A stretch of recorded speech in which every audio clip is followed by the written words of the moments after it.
Oke, Assalamualaikum warahmatullahi wabarakatuh. Sekarang eh, kita belajar tentang bagaimana cara membuat BMC atau Business Model Canvas. Oke, jadi kalau kita ingin memulai sebuah usaha, harapannya kita paham dulu akan apa yang akan kita kerjakan dan apa yang akan kita lakukan, terutama untuk memulai sebuah usaha.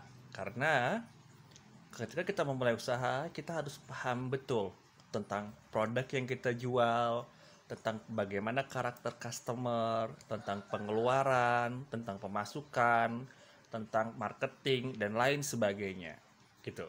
Jadi, harapannya sebelum mulai usaha, kita bisa membuat blueprint seperti ini, ya. Ini adalah kerangka yang terdiri dari 9 kotak. Ada problem, solusinya, unique value proposition-nya apa, advantage-nya apa, customer segmentnya, channel, key metric, cost structure, dan revenue stream. Nah, ini yang saya lakukan ketika saya akan memulai sebuah usaha. Dan ini juga telah saya berikan ke beberapa teman yang akan memulai usaha dan alhamdulillah dari sebagian dari mereka sudah bisa menjalankan dan membuat ini. Nah, bagi kamu yang ingin membuat usaha atau memulai startup, memulai sebuah usaha baru, harapannya bisa mengisi ke 9 tabel ini. Oke. Ini yang saya gunakan ini adalah Land Canvas, ya, Land Canvas. Ini modernisasi dari bisnis model Canvas yang telah ada. Jadi ini cocok banget untuk orang yang baru akan memulai sebuah usaha. Baik, kita coba mulai mengisi dari cara yang pertama. Oke, ada 9 kotak dan ini kotaknya saya share ke materi dengan beberapa materi yang lainnya yang perlu dipelajari bagi kamu yang ingin memulai sebuah usaha. Nah, cara mengisinya bagaimana? Cara mengisinya di sini udah dijelaskan ini ya. Di bawah ini ada, oke, ada ada 9 kotak bagaimana cara mengisi. Nah, jadi kalau kita ingin memulai sebuah usaha, itu kita harapannya usaha yang kita mulai itu berawal dari yang namanya problem. Oke, problem dulu. Ada masalah apa? Jadi jangan membuat usaha berdasarkan ya karena gue suka, ya karena gue ingin gitu loh. Nah, kalau lu suka, orang lain belum tentu suka sama apa yang lu buat gitu ya. Jadi harapannya ketika kita memulai sebuah usaha, itu kita ketemu masalah dulu di pasar ya. Anda bisa menganalisis pasar dengan eh, berbagai macam problem yang ada di pasar. Dipahami tentang bagaimana kebutuhan di pasar, kemudian eh, bagaimana apa yang banyak diminta orang di pasar gitu dah. Nah, untuk melihat itu semua, saya udah ngebagi materi tentang CEO nanti dibaca ya. Di sana ada bagaimana sih caranya melihat apa sih yang lagi dicari di pasar gitu. Di situ ada. Oke. Nanti silakan dibaca sendiri. Oke. Nah, ini problem dulu. Kita mulai problem. Misalnya Anda akan memulai sebuah usaha, kita ambil tentang tentang apa ya? Misalnya kita ambil masalah ikan, ya. Jadi kita akan mencoba untuk membudidayakan ikan, tapi kita cari dulu masalahnya apa yang ada di pasar. Misalnya problem satu, ternyata kalau kita, ternyata kalau orang mau beli ikan, ya, itu orang harus ke pasar atau ke supermarket gitu ya. Orang harus ke pasar dan harus ke supermarket dan itu membutuhkan waktu yang panjang dan bagi ibu-ibu mungkin itu problemnya pertama harus ke pasar dan becek gitu ya. Tulis ini orang ke pasar gitu ya, kemudian membutuhkan waktu yang lama ya.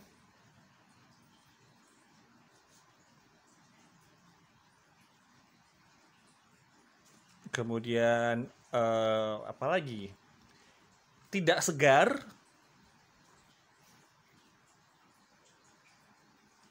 apalagi masalah ikan. Oke. Okay.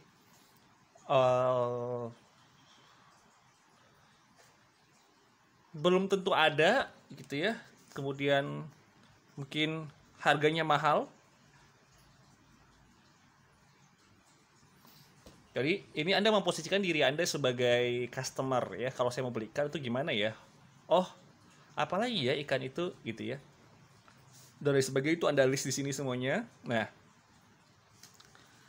setelah Anda list ketemu Anda masalah. Setelah Anda ketemu masalah, kemudian Anda ke kolom yang ini. Customer segment. Oke. Segmen dari produk Anda itu siapa? 1. Ibu-ibu. Ibu-ibu. Ya. Kemudian 2. Pedagang.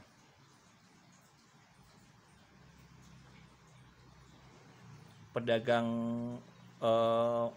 masakan ya, makanan ya. Yang ketiga, Anda ingin menarget siapa? Anak kos mungkin ya, atau karyawan yang masak. Oke, jadi jadi ini untuk segmen ini Anda harus by detail, nggak bisa segmennya siapa ya, semua orang nggak bisa, semua orang belum tentu, anak-anak juga nggak bisa masak ikan gitu ya.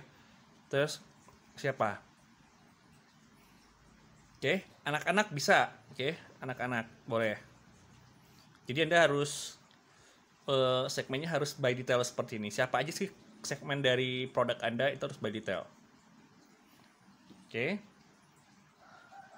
Tapi ini dari semua ini mungkin akan memungkinkan itu adalah poin nomor 1 dan poin nomor 2. Oke. Setelah Anda menentukan customer segment, masalahnya ini, ibu-ibu nggak mau ke pasar, membutuhkan waktu lama, karyawan, pedagang masakan, dan lain sebagainya, ini udah. Kemudian, selanjutnya, Anda silahkan mengisi yang namanya unique value proposition-nya apa. Jadi, dari produk Anda itu, apa sih yang membedakan produk Anda dengan produk orang lainnya? Oke. Apa yang membedakan produk Anda dengan produk orang lainnya? Kalau misalnya kita lihat di sini, produk Anda itu, jadi harapannya itu ketika orang tahu akan brand Anda, orang lain itu akan paham, oh produk ini tuh berbeda gitu, tanpa Anda perlu menjelaskan apa yang membedakan gitu. Bedanya apa? 1, uniknya. Maka sepertinya belum ada yang jualan online gitu ya. Atau Anda punya aplikasi yang bisa milih orang buat milih online gitu ya. Kemudian mungkin yang bedain adalah makanan Anda atau bisnis ikan Anda itu bisa dibeli secara online menggunakan aplikasi. Oke.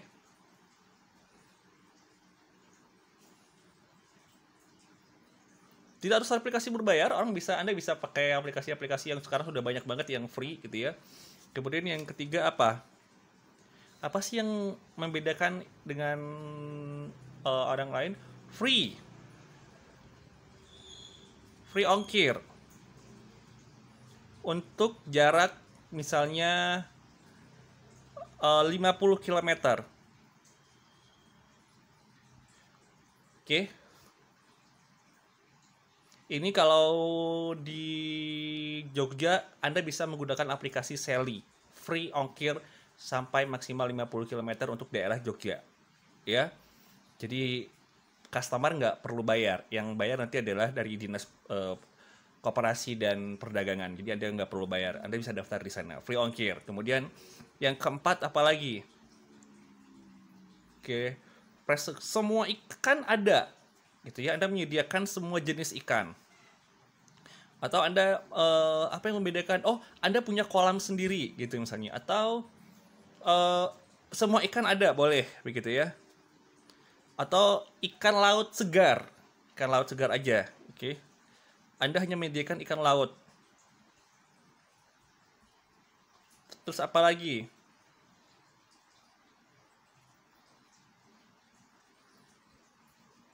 Gratis pembelian gitu ya. Gratis atau akan mendapatkan diskon gitu ya. Diskon potongan 10% pada pembelian ketiga.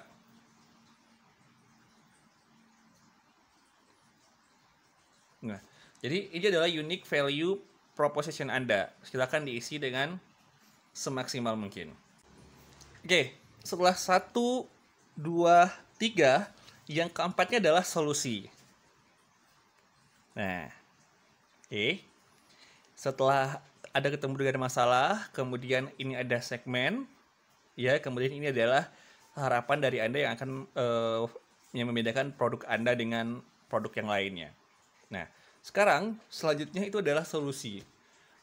Solusi apa yang akan Anda berikan ke customer Anda dengan problem ini? Oke. Problemnya ini, segmennya ini, kemudian solusinya apa yang akan Anda berikan kepada customer Anda? Ya. Yang pertama misalnya satu, Anda nggak perlu ke pasar. Ya, orang nggak perlu ke pasar. Nggak perlu ke pasar, beli ikan tuh nggak perlu repot, ya. Nggak perlu ke pasar. Nggak perlu repot kalau mau beli ikan. Yang kedua, solusinya apa? Gitu ya. Anda tinggal duduk di rumah itu bisa santai sambil beli ikan, gitu ya. Nanti diantar, free ongkir, gitu. Kemudian solusinya apa lagi di sini nih, ya? Orang tuh nggak perlu ke pasar, gitu. Terus apa lagi? Ikannya segar dan solusinya adalah kalau ikan segar banyak ya garansi, ya.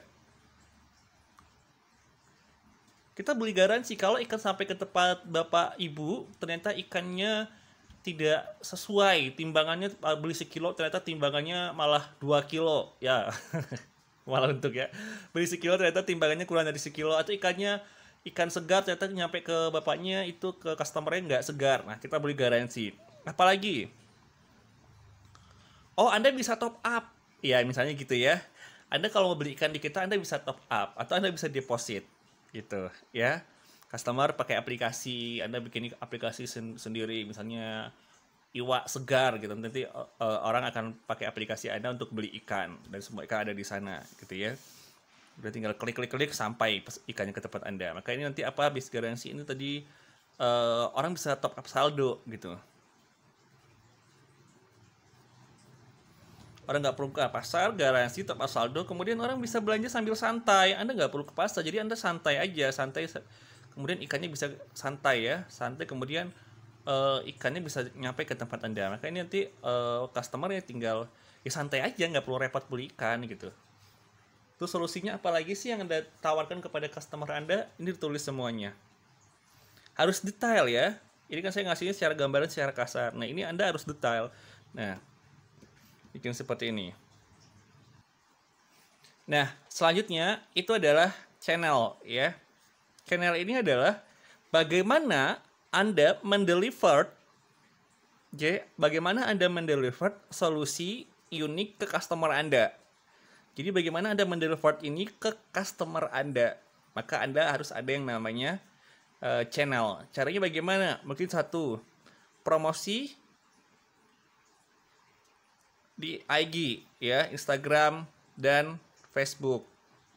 Kemudian yang kedua, apalagi bekerja sama, ya, kerjasama dengan siapa? Dengan beberapa rumah makan, ya.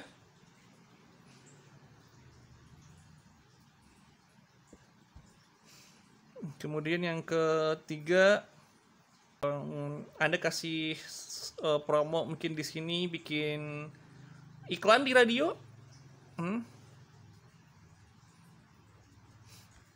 Kemudian yang keempat, bagi-bagi voucher. Nah, jadi channelnya apa? Jadi orang customer itu bisa paham akan produk Anda, ya, ditulis di sini semuanya. Nah, yang berikutnya adalah revenue stream. Ini adalah sumber pemasukan dari bisnis Anda. Anda harus menentukan bahwa sumber pemasukan dari bisnis Anda itu apa saja, gitu ya. Misalnya mungkin Anda bisa bikin paket-paket dari ikan segar, ya, mungkin satu, ya. Anda bisa bikin paket dari ikan Anda, paket apa? Misalnya paket premium A, nanti isinya ada ikan patin, kemudian ada cumi, masuk jadi semuanya jadi satu. Nah, atau gitu ya. Nanti ini Anda paparkan di sini untuk pemasukan dari Anda dari mana. Misalnya Anda bikin per paket gitu ya. Per paket nanti dijelaskan paketnya apa saja. Kemudian revenue streamnya dari mana? Dari jualan online gitu ya. Dari aplikasi. Mungkin nggak kalau customer pergi ke tempat Anda? Mungkin, ya dia pengen lihat ikannya langsung, boleh. Mungkin yang ketiga itu pemasukan Anda itu adalah dari penjualan secara langsung ke TKP Anda, ya ke toko Anda, toko rumah Anda.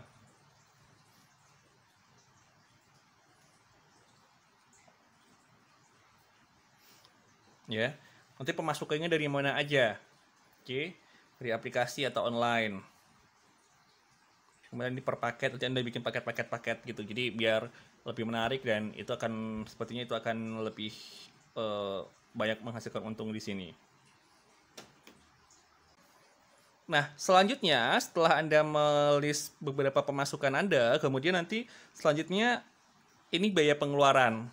Oke. Anda silahkan menulis biaya pengeluaran Anda sedetail-detailnya ya. Jangan sampai uang keluar dari bisnis Anda itu Anda campur dengan uang keperluan pribadi Anda. Jadi jelas di sini. Yang pertama apa? Misalnya biaya keluar mungkin untuk apa aja biaya per bulan misalnya gaji karyawan ya. Terus apalagi bayar wifi ya. Kemudian apalagi yang di sini ya ditulis semua dari pengeluaran Anda. Misalnya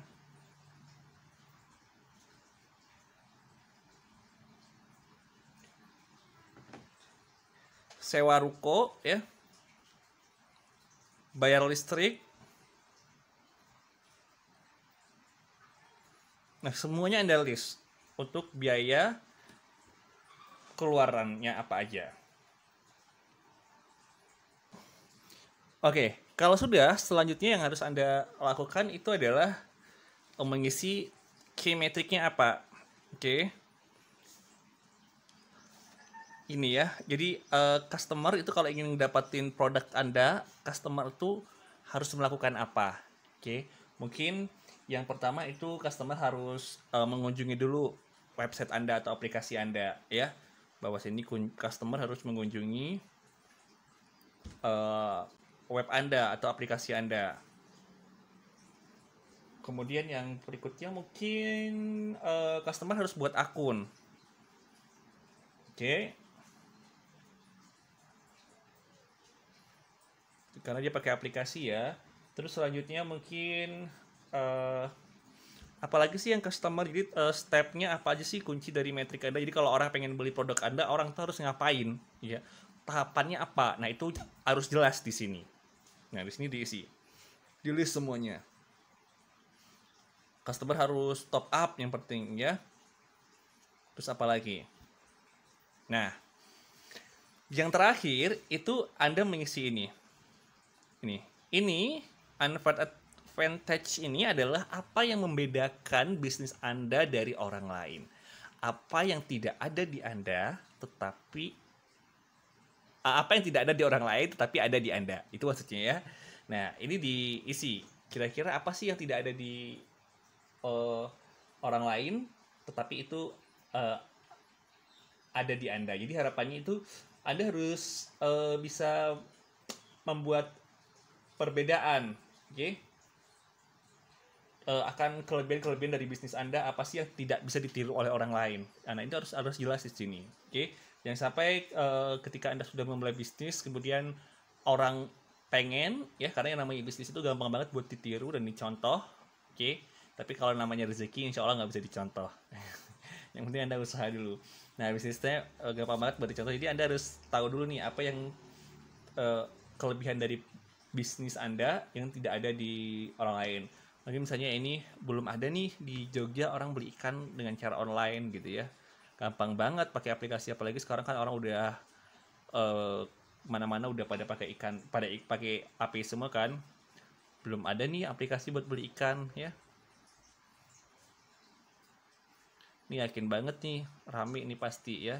Ini pastinya ikan segar semua, ikan mentah ya, bukan ikan yang udah siap makan ya. Kemudian apalagi? Kemudian ini original banget ini. Kemudian apalagi ada tulis semuanya apa yang tidak ada di orang lain tetapi itu ada di Anda. Di sini ada list semuanya. Nah, jadi kalau udah seperti ini nih, udah keisi semuanya, jadi Anda paham. Ini adalah panduan Anda. Ya. Ini misalnya nanti apalagi nih kalau Anda misalnya mau jualannya di ini channel ya. Ini kan mungkin kalau Anda mau jual baju, jual apa, ini mungkin di sini ada Shopee, Bukalapak, bagaimana sih produk Anda dikenal oleh orang lain gitu ya. Kemudian ini apalagi sih yang jahitannya apa yang tidak ada di orang lain tapi ada di Anda. Nah, ini tulis semuanya di sini. Oke. Nah, ini semuanya harus diisi dengan baik dan benar. Jadi nanti ketika Anda memulai bisnis itu nggak salah jalan gitu. Nah, coba ini perhatikan sebelum ini diakhiri. Nah, di bawah ini nih ada kotak lagi ya, ini. Nah, ini juga harus Anda isi. Iya. Nih. Nah, kita bahas yang pertama dulu, dari customer segment dulu, ya. Di sini early adopter. Jadi maksudnya itu kalau segmen itu dia secara umum, tapi kalau early adopter itu dia lebih kepada target dari segmen Anda. Jadi maksudnya ibu-ibu usia berapa gitu ya, atau ibu-ibu muda sampai ibu-ibu tua, kemudian pedagang masakan yang seperti apa ya. Kemudian karyawan yang seperti apa, kemudian anak-anak ini anak-anak yang seperti apa. Oke, jadi Anda jelas, misalnya kita bikin ini 4 anak-anak, ini customer Anda nih anak-anak. Jadi kalau customer Anda anak-anak, walaupun nanti yang beli adalah ibu atau ayahnya, maka ini nanti anak-anaknya dijelaskan dengan baik di sini. Nah, 1 anak-anak usia balita ya, 1 sampai 5 tahun ya, yang membutuhkan protein yang baik, protein nabati atau protein yang baik untuk perkembangan otaknya. Nah, ditulis ini dengan detail. Ini adalah target dari customer segment Anda secara detail ya. Nah, ini tulis dengan baik. Kemudian ini nih ya. Ini nanti ketika ini udah Anda list, nanti ketika Anda promosi di Instagram, Anda promosi di web, nah ini yang jadi landasan Anda. Anda bisa bikin info-info edukasi protein apa aja sih yang penting buat anak-anak dan lain sebagainya. Bagaimana sih caranya biar mengolah ikan yang baik buat anak gitu ya. Ikan yang seperti apa aja sih yang baik buat pertumbuhan anak. Nah, ini Anda tulis ini. Jadi nanti orang akan beli produk Anda. Gitu ya. Kemudian ini dijelasin lagi. Kemudian ini high level concept dari unique value proposition ini, gambarkan 1 kalimat singkat yang mendefinisikan unique value proposition Anda. Oke, ini penting banget. Misalnya ikan segar, kita bikin apa ya? Oh, yang gampang banget, beli ikan nggak perlu repot. Nah, gitu ya. Misalnya itu. Atau Anda bikin tagline apa sih? Ini lebih kepada tagline ya. Jadi lebih kepada tagline dari bisnis Anda. Jadi tagline-nya seperti kayak Yamaha selalu terdepan gitu ya. Nah, itu gitu tagline-nya itu. Ya, jadi Anda kasih tagline di sini apa. Nah, kemudian yang ini yang di problem ini kan problem. Nah, ini ada existing alternatif. Jadi kalau misalnya orang atau toko Anda tutup atau Anda lagi off, orang itu kemungkinan besar dia akan beli produk Anda di mana ya, atau orang lain customer Anda kalau Anda tutup dia akan beli produk seperti Anda, itu kemungkinan di mana ya, otomatis orang akan ke pasar lagi kan, terus kemana lagi, ke supermarket ya, terus kemana. Nah, jadi ini adalah BMC Business Model Canvas, tapi saya ngambil yang Lean Canvas ini ya. Nah, ini sudah saya bagikan, jadi bagi Anda yang ingin memulai sebuah usaha, Anda harus memikirkan ini secara detail dan baik. Ya. Jadi ini harapannya bisa membantu Anda untuk bertumbuh menjadi seorang entrepreneur yang baik. Jadi harapannya tidak usah takut kalau ini sudah Anda pikirkan dengan matang, ya. Nanti ini akan menjadi panduan Anda dalam memulai bisnis. Jadi harapannya ketika ini dibuat, ini dijalankan dengan semaksimal mungkin. Jangan nanti kena angin dikit, belok lagi, kena angin dikit, belok lagi. Mungkin ini bisa Anda bikin per periode ya, mungkin misalnya 1 tahun pertama atau kalau enggak 6 bulan pertama Anda terapkan ini. Nanti ketika di jalan, sambil jalan Anda akan ketemu problem, nanti direvisi boleh. Ya, jadi yang penting ini adalah blueprint dari bisnis Anda. Jadi silahkan bagi Anda yang ingin memulai sebuah bisnis, harapannya mulailah bisnis dengan membuat 9 kotak ini atau mengisi 9 kotak ini. Jadi jangan memulai bisnis ya berdasarkan aku mau, aku suka, aku ingin. Gitu ya. Terima kasih, semoga ilmunya bermanfaat. Assalamualaikum warahmatullahi wabarakatuh.